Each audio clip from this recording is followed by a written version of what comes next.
Welcome to the deep dive. There's something undeniably powerful about a name, isn't there? It's far more than just, a convenient label. Absolutely. In so many cultures, a name carries real weight. Destiny, identity. Hidden power, even. And in J.R.R. Tolkien's world, well, this idea feels absolutely foundational. It really was. You have to remember his background as a philologist, someone who studies language, its history, its connection to culture, and his entire legendarium. I mean, the Lord of the Rings, the Silmarillion, even his letters, it's all built on this profound significance of words, of names. Which is exactly why we're doing this deep dive. Yeah. We want to unpack the role of naming in Middle-earth. Yeah, using the sources Lord of the Rings, the Silmarillion, history of Middle-earth, the letters. I'll show you how names aren't just, tags. They're fundamental to creation, to character, history, even the magic of it all. By the end, you should really get a feel for why names in Middle-earth often define the very essence of a being. Okay, let's dive in. Where do we start? Well, you have to start at the very beginning. Yeah. Creation itself. In Tolkien's cosmology, which we get mostly from the Silmarillion, creation literally starts with sound, with speech. The Ainulindalë, the music of the Ainur. Exactly. And you can really see the connection there to theological ideas, like the logos, the word, as a creative force. So it's not just random noise. It's intentional, harmonious. Iru, the one. Also called Ilúvatar, All-Father in Quenya. Right.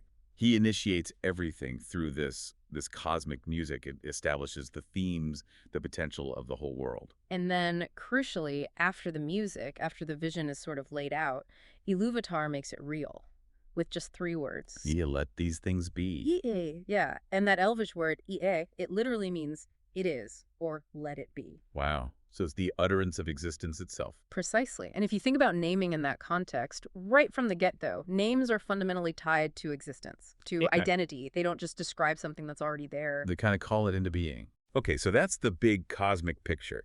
How does this idea of naming play out for individuals? Yeah. And I guess Gandalf is maybe the prime example here. Oh, definitely. Gandalf embodies this idea of identity being revealed through names, as he says. Many are my names in many countries. Yeah. So let's unpack that. Before Middle-earth, back in Valinor, his true name, his Maya name, was Olórin. Olórin. And that means? Dreamer, or of dreams, in Quenya. It hints at his, more contemplative, maybe inspiring nature. Okay. But then he comes to Middle-earth. And the elves perceive him differently. To them, he's Mithrandir. The Grey Pilgrim. That fits perfectly, right? The Wanderer, the Messenger. It does. It captures how they saw him, but then travel further. And men have a different take. They call him Gandalf. Right. Which is actually Old Norse. Oh, interesting. Meaning? Elf of the wand. You see, it reflects their perception. This mysterious guy with a staff, probably magical in their eyes. Maybe a bit intimidating, too. Could be. And then the dwarves, they had their own name for him. Tharkûn. Tharkûn. Do we know what that means? The sources don't actually give us a clear meaning for Tharkûn, which adds another layer of, well, how did the dwarves see him? It's a bit mysterious. So all these names, it's not just a list of aliases. Not at all. For Tolkien, it shows identity isn't fixed. It's dynamic. It's woven from how others see you, from history, from your spiritual essence. Gandalf becomes these names in a way. That really deepens the idea of identity. So if names reflect perception, what about hidden identity? When a name needs to be revealed to unlock destiny. That sounds like Aragorn. Exactly. Aragorn's journey is all about that. The gradual unveiling of his true name, and with it, his true self and rightful place. He starts out as Strider. A pretty rough name, right? For someone hiding in the wilds. Very humble. But then, as things progress, he has to claim his heritage. Aragorn, son of Arathorn, heir to the thrones of Arnor and Gondor.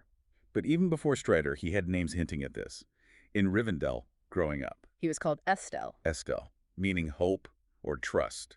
Yeah, which is incredibly significant. It's the hope placed in him, this belief that he could bring renewal. And there were others too. Elessar. Elessar, the elf stone, yeah. That was a prophesied name among the elves. And he even used Thorongil, Eagle of the Star, when he was serving in Gondor incognito. So many layers. Yeah.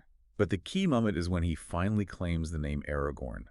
Openly. Absolutely. At the end of The Lord of the Rings, it's more than just saying who he is. It's a restoration of identity, yes, but also of kingship, of hope for Middle-earth. It's like the name itself holds that power of fulfillment. It really underscores how, for Tolkien, A name could be a prophecy fulfilled, a destiny finally embraced. Okay, so we have names revealing destiny. What about characters who seem outside of that, whose identity feels really self-contained? I mean, we have to talk about Tom Bombadil. Tom. The ultimate enigma. He's maybe the most mysterious character in the whole legendarium, right? Yeah. And his naming, or maybe the lack of conventional naming, seems tied to his unique power. It really does. Remember when Frodo asks Goldberry, who is Tom Bombadil? She just says, he is. He is, just like that. And it's fascinating because it echoes Ilúvatar's creative word ia, meaning it is. Wow, I never made that direct connection. So it suggests Tom has this fundamental, maybe uncreated, self-existing nature. That's certainly one strong interpretation. Like, he's just pure being in a way others aren't. And that relates to the ring, doesn't it? His immunity. It seems to. It's never spelled out, but the implication is that his identity is so pure, so self-contained, that the ring's temptation, the desire for domination, just finds no purchase on him. It just slides off. Yeah. Tolkien himself basically said Tom was an intentional enigma. In letter 144, he says something like, even in myth, there have to be mysteries. Tom is one. So his name, or his simple state of being, places him outside the normal power games of Middle-earth. Exactly. He doesn't desire dominion, so the ultimate tool of dominion has no power over him. He just is. Okay, we've seen good naming, self-contained being. Let's flip the coin. What about the misuse of names? Naming as corruption and control. Which brings us to Sauron. Right. Sauron is the absolute antithesis. His use of names is all about deception, and his own language, the black speech. Well, that's a tool for domination. It starts with his own name, doesn't it? He wasn't always Sauron. No, originally he was Meron, which meant the admirable. The admirable. That's a long way from Sauron. Which means the abhorred. Yeah. The name change itself reflects his fall, his corruption, and he used false names deliberately. Like Anatar. Anatar, Lord of Gifts. He used that name to deceive the elves, didn't he? To get them to forge the rings of power, pretending benevolence, hiding his real goal. It's manipulation through language. And then there's the black speech. Which wasn't just a language that happened to be spoken by evil beings. Tolkien tells us it was designed by Sauron, forged for control. We see that perfectly in the ring inscription. Chillingly so. One ring to rule them all, one ring to find them, one ring to bring them all, and in the darkness bind them. That is the black speech. So it's not just words, it's the intent behind them. Language as a weapon. Exactly. For Tolkien, language used this way isn't about creation or revelation, it's about binding, domination, a complete perversion of its true power. That's a really dark reflection. Okay, moving away from that darkness, let's look at Elvish naming. This seems like where we find a really deep, almost spiritual connection between names, identity, and maybe even foresight. Oh, definitely. Elvish naming conventions are incredibly rich. They believed names had real power and significance tied to a person's very being and destiny. They often had two names, right? Often, yes. There was the Esse, which was the father name given at birth, and then the Amelessa, the mother name. And the mother name was often special. It was often considered prophetic or deeply insightful into the child's true nature or potential path.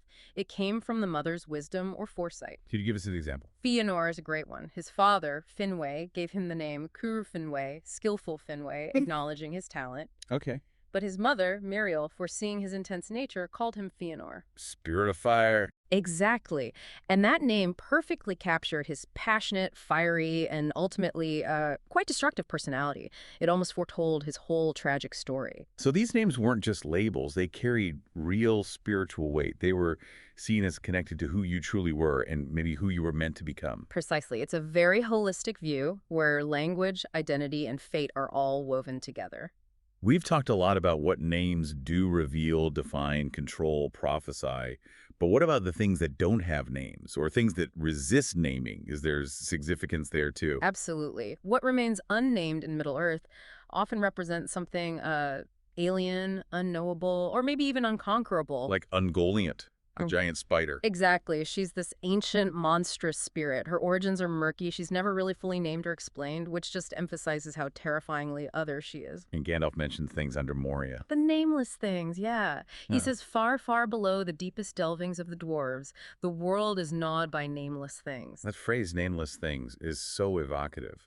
It really is. And it taps into this very old idea, you find it in many cultures, even in the Bible, that knowing something's true name gives you kind of power or understanding over it. So if something is nameless, It remains outside that kind of influence or comprehension. It's truly unknown, maybe unknowable. It exists beyond the established order, perhaps even beyond the reach of the Valar or Eru's initial design. which feels essential to the depth of Middle-earth, that sense of ancient mystery. It brings us back, really, to the heart of it all. The languages. Tolkien's genius wasn't just in the stories, it was in the linguistics behind them. His famous statement that the languages came first. Right. It's almost hard to grasp the dedication. He didn't just make up a few words. He built, what, over a dozen languages? With grammar, history, sound changes. It's incredible world building. He actually wrote in one of his letters, letter 205, something like, "The invention of languages is the foundation. The stories were made rather to provide a world for the languages than the reverse." Wow. So the stories serve the words. In a fundamental way, yes. So names like Gondor or Mordor, Which means Black Land. the Buckland and Sindarin, yeah. Yeah. Or Lothlorien. These aren't just cool-sounding fantasy names. They mean something within the linguistic system he created. They're part of this living linguistic ecology. Which gives the whole world that feeling of depth, of history. Absolutely. So, as we've seen throughout this deep dive, names in Tolkien's world are just so much more than labels. They really are revelations of character, destiny, history. Naming is a creative act itself, tied to the very metaphysics of his world. Whether it's Gandalf having many names for his many roles, Or Tom Bombadil simply being outside of naming conventions. or Sauron twisting language for control. Each case just highlights Tolkien's deep belief in the power inherent in language, in words, in names. Tolkien himself wrote, didn't he, about a time when the world was young and the names of things had power. Yes, in the Silmarillion. A powerful quote. It really makes you think, doesn't it? If names hold the power of myth itself in Middle-earth, what does that suggest about the power of language, the power of the names we use, even in our world today? That's the question, isn't it? What meaning do we give to names? What power do they still hold for us, consciously or unconsciously? Something definitely to ponder.